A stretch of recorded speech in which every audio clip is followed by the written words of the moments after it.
Welcome once more, seekers of Middle-earth. Today, we shall descend into a mystery that has long troubled my spirit since I last turned the ancient pages of our histories. Contemplate this hour.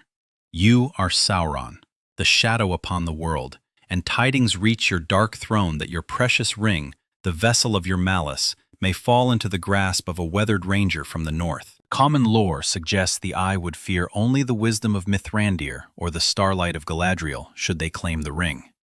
Yet I speak to you now of a deeper dread, of why Aragorn, son of Arathorn, was in truth the Dark Lord's ultimate nightmare. We shall unveil 10 reasons why the heir of Isildur represented a threat so profound that it banished sleep from the lidless eye in his high tower. Settle now by the hearth, for what we are about to uncover shall forever alter your vision of the king. When the professor spoke of the men of the West, the Númenóreans, he was not merely weaving a new race of men. He was crafting a people who had sailed unto the undying lands and walked amongst the powers of the world, the Valar themselves. Ponder this. Aragorn carried in his veins the blood of kings who had stood before Manwë and Varda, kings blessed with a wisdom and longevity that set them apart from common mortality. Their nature was almost eldritch, akin to the elves. The Silmarillion tells us the Númenóreans were granted thrice the lifespan of other men, not by sorcery, but by the grace of Eru Ilúvatar himself. This was no mere gift of years, but a spiritual fortitude against the shadow. Sauron held intimate knowledge of the downfall of Númenor, having been the very architect of its ruin. He remembered how these people, even in their decline, required centuries of his most serpent-like manipulation before they would turn against the lords of the West. The blood within Aragorn flowed from a lineage that had withstood the greatest deception in the history of the world. For over a millennium they endured. When Ar-Pharazôn finally succumbed to Sauron's lies, it required the intervention of the One himself to halt him. This speaks of the terrible strength of the Númenórean will. In the scrolls of the appendices, it is written that the Dúnedain retained much of their ancestors' resistance to the shadow. Aragorn, at 87 winters, was yet in the prime of his strength. His mind remained sharp, his spirit unbroken by the long, weary years. The ring corrupts through the cold weight of despair, through the crushing passage of time, and the promise of power to ease one's suffering. But what occurs when such temptations are whispered to one, whose very blood carries the echo of paradise? To one whose long lifespan grants him the grace not to crave more time. The professor wrote in his letters that the gift of the Númenóreans was not merely long life, but the wisdom to use it. Aragorn had spent decades in the school of patience, learning to behold the long view that the ring typically seeks to cloud. While the ring promised swift dominion and immediate remedy, the heritage of the king gave him the vision to see through such phantoms. He understood, as did the faithful of old, that some things must be waited for, earned through righteous deed rather than seized through the violence of will. Sauron's terror was not merely that Aragorn might resist the ring longer than most. It was the fear that he might wield it with the cold, calculated patience of Númenor at its zenith. Remember, these were the builders of a civilization that endured for 3,000 years. They did not act in haste. They planned, they built, and they endured. The ring, in the hands of one with such inherited wisdom and endurance, would be a cataclysm to Sauron's chaotic path of immediate ruin. The blood of Westernesse carried another power that the Dark Lord dreaded, the innate ability to inspire absolute loyalty. We behold this when Aragorn reveals his true self at the Pelennor Fields, and men follow him without falter. This was no mere political mandate. It was a resonance in the hearts of those who still held the memory of the ancient alliance between elves and men. The professor emphasized that the Númenóreans were bridge builders, weaving together the disparate peoples of Middle-earth. Most chilling for Sauron was the realization that Aragorn was the rebirth of everything Númenor had been before its fall. The wisdom, the patience, the spiritual resistance, and the power to unite all under one banner. Never had the ring faced a bearer who combined such potential for mastery with the heritage to resist its total dominion. In Aragorn, Sauron saw not just another soul to be broken, but the resurrection of his greatest foe, now armed with his own malice. From the moment Isildur severed the ring from the Dark Lord's hand, something unprecedented occurred. For the first time since its forging, the ring was sundered from its master, not by guile or stealth, but through the fire of direct combat. Tolkien tells us in the Council of Elrond that the ring was unmade in that hour, not shattered but fundamentally altered by the taste of defeat. It had felt the bite of Númenórean steel and learned that its master could be struck down. It did not merely fall, it bonded with the bloodline that had bested it. Tolkien wrote that objects of great power in Middle-earth carry memory and will. The ring remembered Isildur's touch. It remembered the hour of Sauron's fall, and in that memory lay both peril and opportunity. For Aragorn, this meant the ring might respond to him more readily than to any other. The pathways of power were already carved, the connection forged through blood and deed. But here is what tormented Sauron in Barad-dûr. That same blood bond was a double-edged blade. The ring remembered Isildur's triumph, but it also recalled his moment of frailty. It knew the exact pressure points that had led Isildur to claim it, rather than cast it into the fire. Sauron understood that Aragorn, faced with the same terrible choice, might repeat the tragedy. Yet the difference was this. Isildur had been caught unaware by the ring's siren call, with no time to fortify his spirit against its assault. Aragorn, however, had lived his entire life in the shadow of that tale. He had grown in the house of Elrond, where the Master of Rivendell himself had witnessed Isildur's fall. Each day of his life was shaped by the weight of his ancestors' failure and its bitter consequences. The professor shows us that Aragorn was a man who learned from the scrolls of history, bearing the burdens of his bloodline as heavily as its glories. This was no academic knowledge, but a visceral understanding of how the ring would seek to seduce him. The Council of Elrond reveals a vital truth. Aragorn had spent decades fleeing his destiny as king precisely because he understood the corruption of power. He had seen the ruin it brought to Númenor and to Isildur. When Gandalf declares that he has dwelt long in the wild and that the name of Aragorn is honored in Rivendell, he tells us that the king had actively chosen hardship over comfort, service over dominion, for nearly a century. Thus, should Aragorn claim the ring, it would not be out of sudden lust, but as a calculated decision made with full awareness of the darkness within. Sauron feared this, for it represented a foe he had never faced, a ring-bearer, who comprehended exactly what he was entering. Most succumb because they do not grasp the ring's nature until it is too late. Aragorn would know the price the moment he laid hand upon it. The blood bond also meant that Aragorn might unlock the ring's secrets more swiftly than any other. We see hints of this in how rapidly Isildur was overcome by its influence. While this spoke of the ring's malice, it also suggested that the artifact responded strongly to the Númenórean line. In the hands of one prepared, who understood both the ring's strength and its limits, this accelerated bond could become a weapon of terrible efficacy. Most terrifying for the Dark Lord was the chance that Aragorn might succeed where Isildur failed.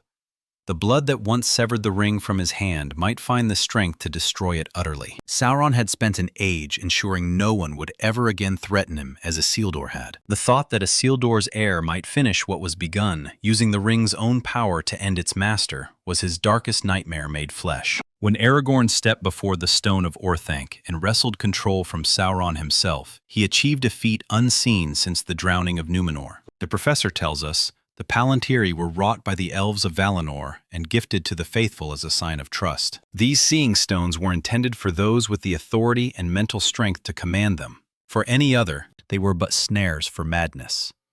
The scene where Aragorn reveals to Denethor that he has mastered the Orthanc stone shows us the caliber of the man Sauron faced.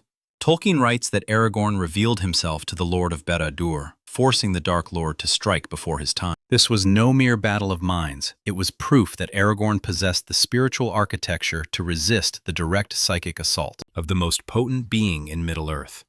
Consider the implications. The Palantiri operated on the same principles as the ring, the domination of will, the imposition of one mind upon another, the promise of knowledge in exchange for servitude. Sauron had used the stones for decades to bend the wills of their masters. Denethor, among the wisest of his age, had been slowly unmade by his struggle with the Ithilstone. Yet Aragorn not only resisted this corruption, but threw it back upon Sauron. The professor shows us this was no luck, but the fruit of decades of mental discipline wedded to his bloodline's strength. When Gandalf explains this deed, his awe is profound. Even the wizard had not dared to hope someone could successfully challenge the eye through the stone. The portents for ring-bearing were staggering. If Aragorn could maintain his integrity while in direct mental contact with Sauron, what could he achieve with the ring's power bolstering his will? The ring's methods were subtler, slowly eroding judgment. Yet it relied on the same process, the gradual vanishing of independent will. Aragorn had proven he could recognize and rebuff this, even when Sauron exerted his full might. The professor emphasizes that the contest of the Palantir was about clarity of purpose. Aragorn triumphed because he knew exactly why he took the risk. This same clarity would be his shield against the ring's insidious whispers. What was more dangerous still was that his success with the stone gave him insight into the enemy's mind. He had peered into Barad-dûr itself, witnessing both Sauron's might and his hidden fears. This knowledge guided Aragorn's hand in the final days of the war. A ring-bearer with such intimate knowledge of his enemy's soul was a threat Sauron had never before contemplated. The Palantir contest also revealed Aragorn's tactical brilliance. He had not used the stone merely to defend. He turned it into an offensive weapon to force Sauron's hand.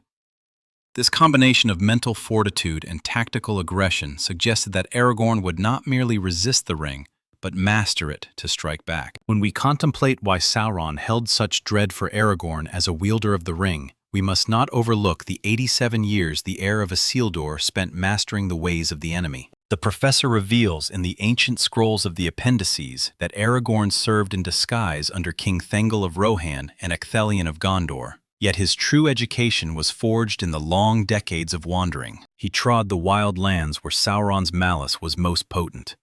He did battle with orcs in the roots of the misty mountains and tracked wargs through the vastness of Rhovanion. He even hunted the Nazgûl themselves through the shadowed vales of Eriador.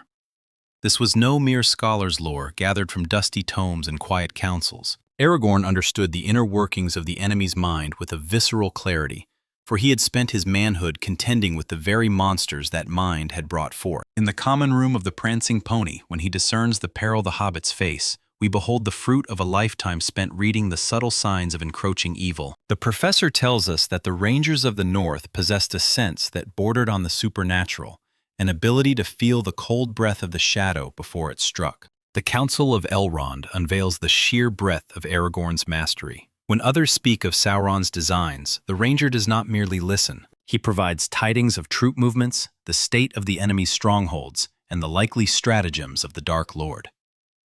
This wisdom was bought with years of silent watching. Yet the professor shows that Aragorn's insight pierced deeper than mere tactics. He understood the psychological blight that was Sauron's true mastery. He had seen the spirits of good men broken by terror, watched courage wither under the weight of despair, and witnessed the slow rot that turned brother against brother. The ring works through these very paths. It exploits doubt, breeds fear, and offers the easy way to those who shun the hard road. Most who took up the ring fell because they knew not what they fought.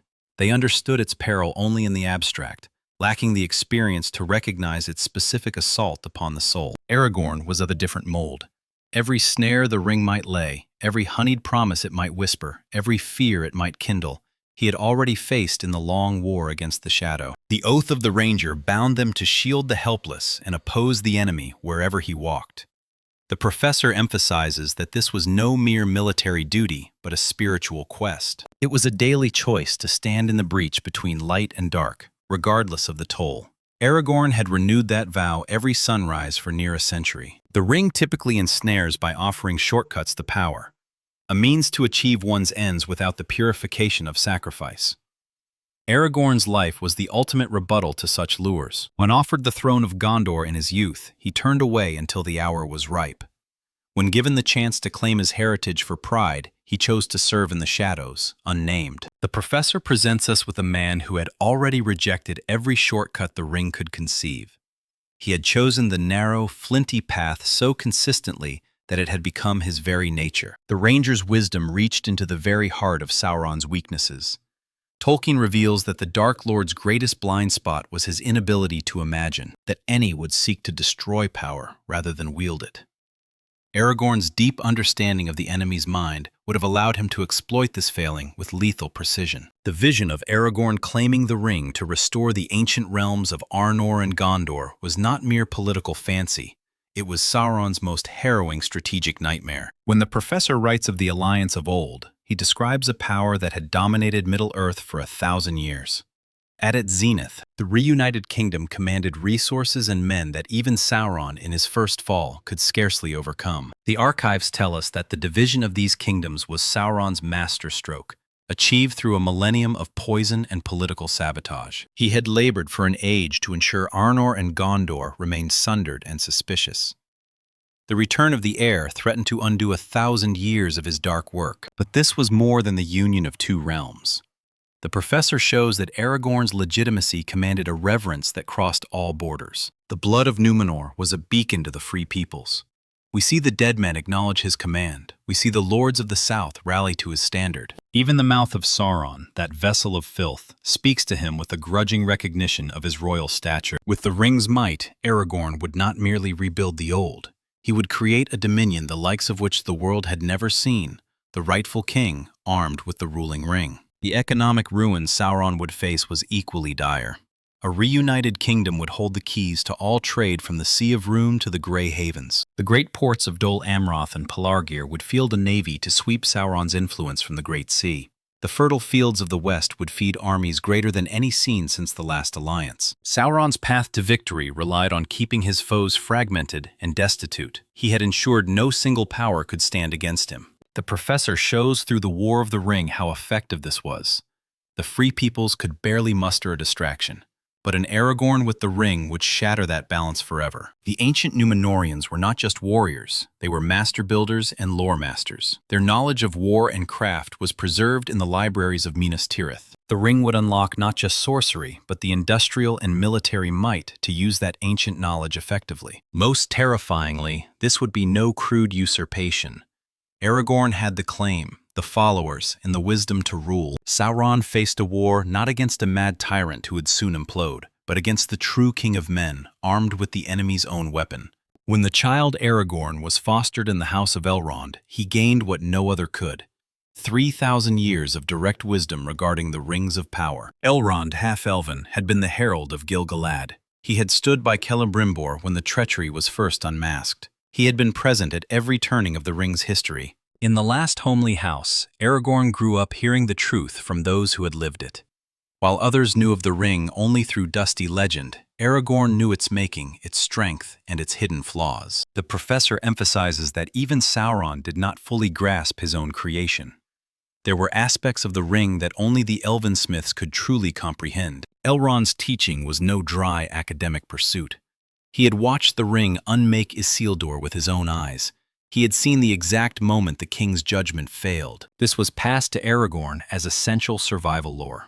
He had access to the gathered experiences of Bilbo, Gandalf, and even the dark records of the Nazgûl. Where others would grope in the dark, Aragorn would recognize every snare and every whisper the ring used to dominate its bearer. The libraries of Imladris held more than history. They held the arts of the mind, techniques for maintaining one's integrity against spiritual rot. Aragorn was schooled in these from his youth. Most crucially, Elrond shared the secret of why Sauron feared the ring's destruction above all else. The Dark Lord had poured so much of himself into it that its end would mean his total dissolution. But the professor hints at something more. The ring held the enemy's consciousness and strategic mind. A bearer of sufficient will might peer into that mind to learn his plans. Aragorn alone possessed the elven training and Númenórean strength to attempt such a feat without being lost to the darkness. The union of elven wisdom and royal blood created a potential bearer who understood both the theory and the practice of resisting the ring's dominion. For Sauron, this was the collision of his greatest weapon with the combined wisdom of his ancient foes, focused through the line that had already bested him once. The hour Anduril was reforged from the shards of Narsil. A profound shift occurred in the very foundations of Middle-earth. The professor tells us that great deeds imbue objects with a spirit that transcends their physical form. Narsil had tasted the Dark Lord's defeat and his humiliation. When the blade was broken, those memories did not vanish. They slept within the steel, waiting for the hand that could awaken. The forging of Anduril was more than craft, it was a ritual of restoration. When Aragorn drew the flame of the West, he was claiming the very embodiment of Sauron's greatest failure. The bond between Anduril and the ring was complex. Both were vessels of that singular moment in the Second Age. The ring remembered being severed, the sword remembered the stroke. The professor understood that this created a mythological recognition. The ring might respond more readily to the one who carried the blade that shaped its path. But this was Sauron's terror. While the ring might be drawn to him, the sword served as a constant anchor for Aragorn's will, reminding him of the enemy's mortality. In Middle-earth, such symbols are sources of true spiritual power. The prophecy of the king's return was a psychological weapon that withered the Dark Lord's resolve. Even the mouth of Sauron dared not speak of Anduril. This was no mere oversight, but the deep, cold fear that the blade which laid low his master was once more whole. Anduril was unprecedented, a weapon broken in the defeat of evil and restored to finish the task. This circularity was deeply meaningful to Tolkien. Aragorn would claim the ring while bearing the very proof that Sauron could be beaten. For a being whose power was built on the despair of others, this was a devastating blow. The sword also granted practical boons. The professor hints that Anduril held power against the creatures of the night, a blessing earned in the last alliance. A ring-bearer with such a weapon would be nearly invulnerable, capable of facing the Nazgul without fear and turning the tide of any battle. The Brotherhood of the Dunedain represented a force unlike any other, a silent network that had preserved their skills and their loyalty for over 1,000 years. This was no mere army, but a special operations force that had already proven its worth against the enemy's spies. The genius of the Rangers lay in their silence. They operated in independent cells, scattered across the north, capable of surviving without aid. This made them impossible for Sauron to root out. Aragorn's authority over them was earned through shared blood and shared hardship. When he calls them to the paths of the dead, their instant obedience proves the absolute trust they placed in his wisdom. With the ring, Aragorn would not merely command them, he would amplify their already legendary capabilities. The ring allows one to dominate others, but in the hands of one who already possesses the love of his men, it becomes a tool of perfect coordination. The Rangers provided the one thing a ring-bearer needs most: trusted allies who can act with autonomy while remaining true to the cause. The ring isolated its bearers with paranoia, but the Rangers' proven loyalty would provide a shield against such isolation. Their intelligence network was peerless. They knew the enemy's hidden paths, his spies, and his secret strengths. Much of Gandalf's wisdom came from the reports of these silent watchers. They understood how orcs and wargs thought, and how the Nine tracked their prey. This knowledge, wedded to the ring's power, would allow Aragorn to turn the enemy's own methods against him with devastating effect. Sauron's strength was his ability to strike from the shadows, but the Rangers could meet him in those shadows and emerge victorious. When Aragorn summoned the Oathbreakers, he achieved a spiritual mastery that transcended the circles of the world. He commanded the dead through the sheer righteousness of his bloodline. The professor tells us they had waited 3,000 years for this moment of redemption. Their response was an acknowledgement of an authority that existed outside of time. Sauron had reason to tremble, for here was a man who could command the unseen. The moment Anduril was reforged from the shards of Narsil, a ripple passed through the unseen world, far beyond the mere mending of steel. The professor teaches us that in his world, deeds of great renown imbue objects with spiritual weight, forging bonds that defy the physical. Narsil had not merely severed the ring, it had tasted the Dark Lord's agony and drunk of his humiliation. When the blade was sundered, those echoes did not fade. They remained locked in the iron, waiting for the hand of the true heir. The forging in Rivendell was no simple craft. It was a ritual of awakening. It restored the sword's spiritual potency. When Aragorn first drew the Flame of the West, he did not merely take up an heirloom. He claimed the memory of Sauron's greatest defeat. He made himself the living vessel of that ancient victory, a nightmare made flesh for the dweller in Barad-dûr. The relationship between Anduril and the ring was one of grim recognition. Both held fragments of the same dark hour. The ring remembered the pain of severance, while the sword remembered the satisfaction of the blow. In the high language of myth, this created a tether. The ring might respond more keenly to one who bore the blade of its undoing. Yet this bond was Sauron's dread. While the ring was drawn to the steel, the sword served as a fortress for Aragorn's spirit. Every time the king unsheathed Anduril, he was fortified by the memory of the enemy's vulnerability. The professor shows us that in Middle-earth, symbols are reservoirs of spiritual strength. The prophecy of the sword that was broken carried a metaphysical power that Sauron alone truly understood. The archives reveal that when the mouth of Sauron taunted the captains of the West, he significantly shunned any mention of Andúril. This was the silence of fear.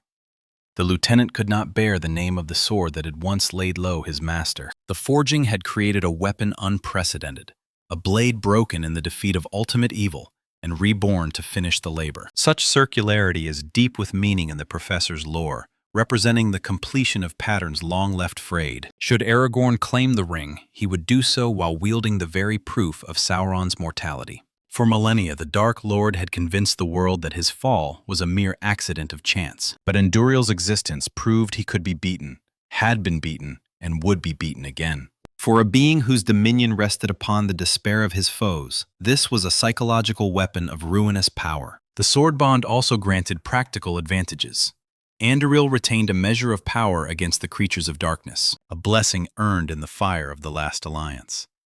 A ring-bearer with such a weapon would be uniquely shielded. He could walk through the perils Sauron set for his enemies, facing even the Nine without a flicker of doubt. The union of the ring's malice and Andúril's light would create an adversary almost invulnerable. The Rangers of the North were a force unique, a brotherhood existing outside of crowns and courts, yet bound to a single bloodline. When the professor writes of the Dunedain, he describes a secret flame that had burned for 1,000 years. They preserved not just loyalty, but the ancient skills of war and the hidden knowledge of the wild. They were an intelligence force that had already proved its mastery against Sauron's agents for generations. Unlike armies that fall when their capital is taken, the Dunedain were a shadow host, operating in silence. Each ranger was schooled to survive alone, to strike and vanish, to hold the mission even if all kin were lost. The professor shows that this made them a foe Sauron could never truly grasp or crush. Aragorn's command over them was not merely through law, but through decades of shared blood and hardship. When they follow him into the paths of the dead,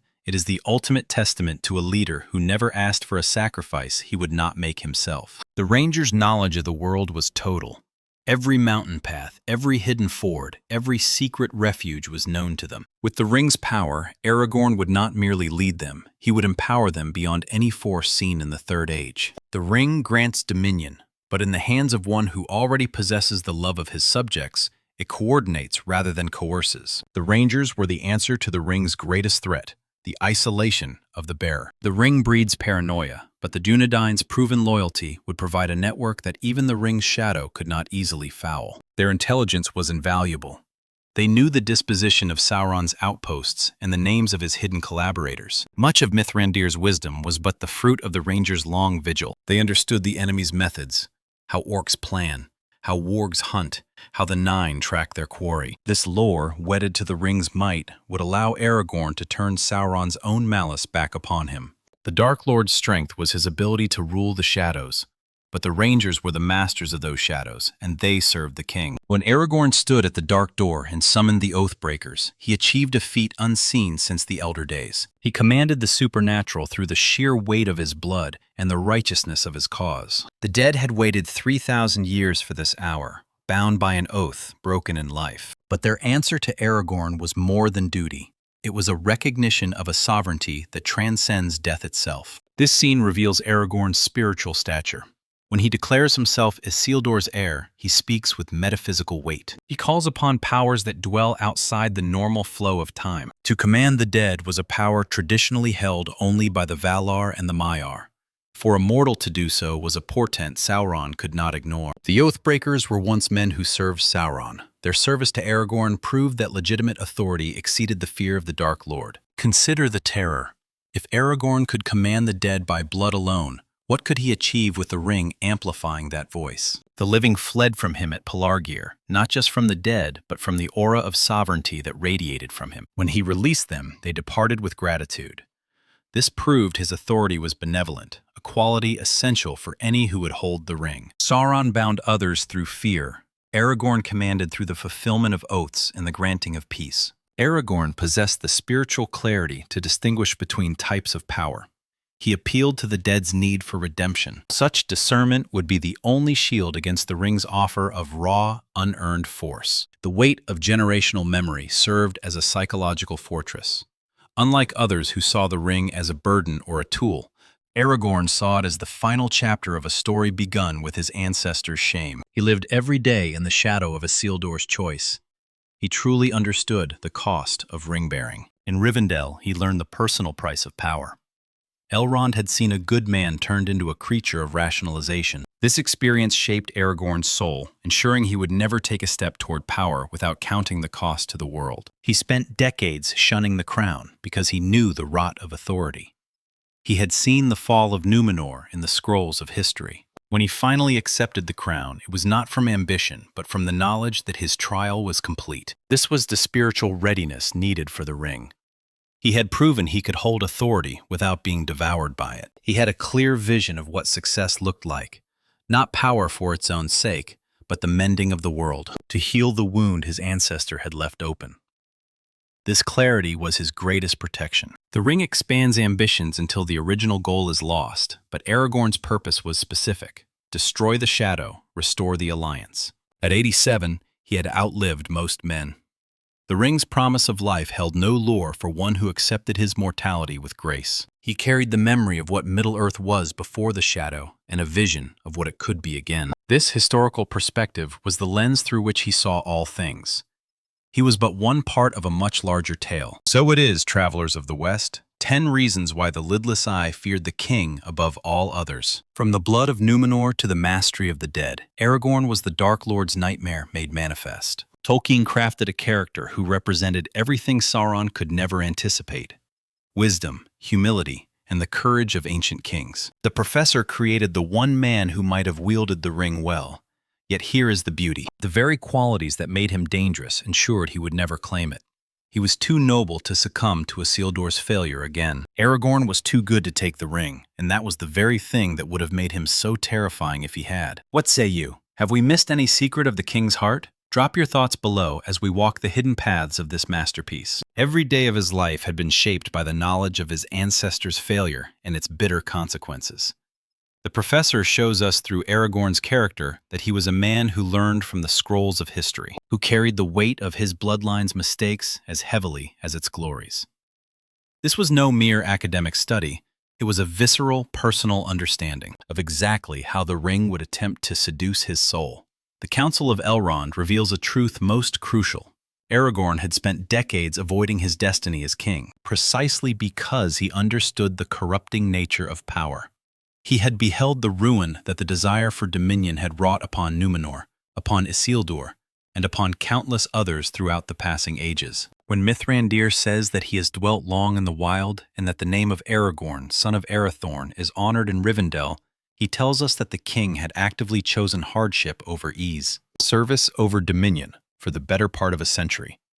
This meant that if Aragorn were ever to claim the ring, it would not be through sudden temptation or desperate need, but as a calculated decision, made with full knowledge of its inherent perils. Sauron dreaded this, for it represented a foe he had never truly faced, a ring-bearer, who comprehended the exact nature of the darkness he was entering. Most bearers fell to the ring because they did not grasp its power until their souls were already forfeit. Aragorn, however, would know from the moment his hand touched the gold exactly what he was gambling with. Furthermore, the bond of blood meant that Aragorn might access the ring's power more swiftly and completely than any other. We see hints of this in how quickly Isildur was overcome by its influence. While this was partly due to its malice, it also suggests that the ring responded with terrible strength to the Númenórean line. In the hands of one prepared for such a response, one who understood both the ring's capabilities and its boundaries, this accelerated connection could be forged into a weapon rather than a weakness. Most terrifying of all for the Dark Lord was the possibility that Aragorn might succeed where Isildur had failed. The blood that had once severed the ring from the Dark Lord's hand might find the spiritual strength to destroy it utterly. Sauron had spent thousands of years ensuring that none would ever again get close enough to threaten him, as Isildur once had. The thought that Isildur's heir might finish what his ancestor began, turning the ring's own power against its master, was his deepest nightmare made manifest. When Aragorn stood before the Stone of Orthanc and wrested control from Sauron himself, he accomplished a feat that had not been achieved since the fall of Westernesse. The professor tells us that the Palantiri were wrought by the elves of Valinor and given to the faithful as a sign of trust and ancient alliance. These seeing stones were designed to be commanded only by those with the rightful authority and the mental fortitude to use them safely. For any other, they were but instruments of madness and domination. The scene in the Houses of Healing, where Aragorn reveals that he has mastered the Orthanc stone, shows us exactly the caliber of man Sauron was contending with. Tolkien writes that Aragorn revealed himself to the Lord of Barad-dûr and forced the Dark Lord to reveal his hand before his time. This was no mere contest of wills. It was a demonstration that Aragorn possessed the mental architecture required to resist a direct psychic assault from the most potent being in all of Middle-earth.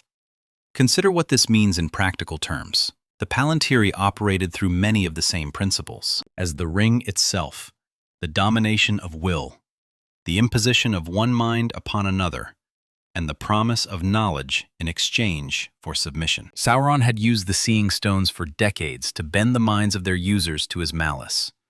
Denethor, one of the wisest and strongest men of his age, had been slowly driven to despair by his attempts to use the Ithil Stone against Sauron's influence. Yet Aragorn not only withstood this corruption, but turned it back upon the Dark Lord himself. The professor shows us that this was not luck, but the result of decades of mental discipline combined with the inherent resistance of his royal blood. When Gandalf explains what Aragorn has achieved, his amazement is telling. Even the wizard had not expected anyone to successfully challenge the shadow through the Palantir. The implications for ring-bearing were staggering.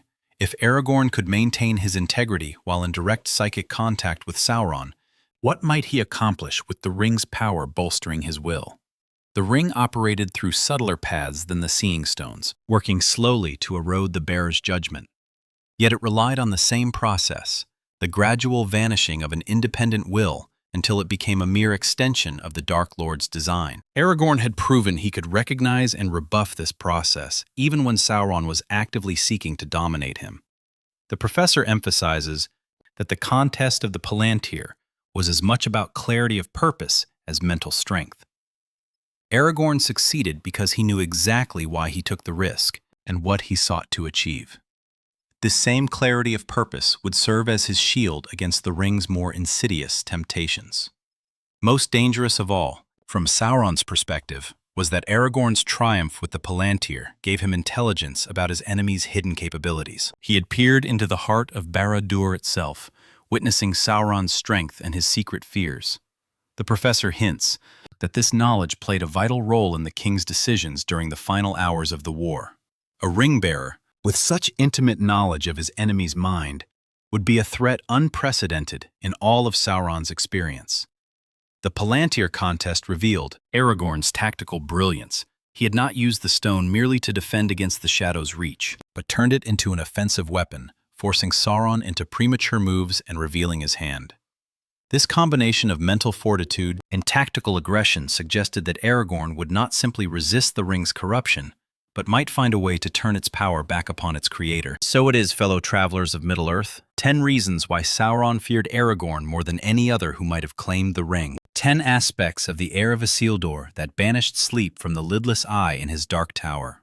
From his Númenórean blood that held the echo of paradise, to his connection with the legacy of Isildur, we have seen how Aragorn's unique union of bloodline, training, and spiritual authority made him not just another soul to be corrupted, but the Dark Lord's ultimate nightmare made manifest. What strikes me most is how perfectly Tolkien crafted Aragorn to represent everything Sauron could never comprehend or anticipate. Until our paths cross again in the halls of learning, may the light of Elendil shine upon your road. Farewell, and may the grace of the Valar attend you.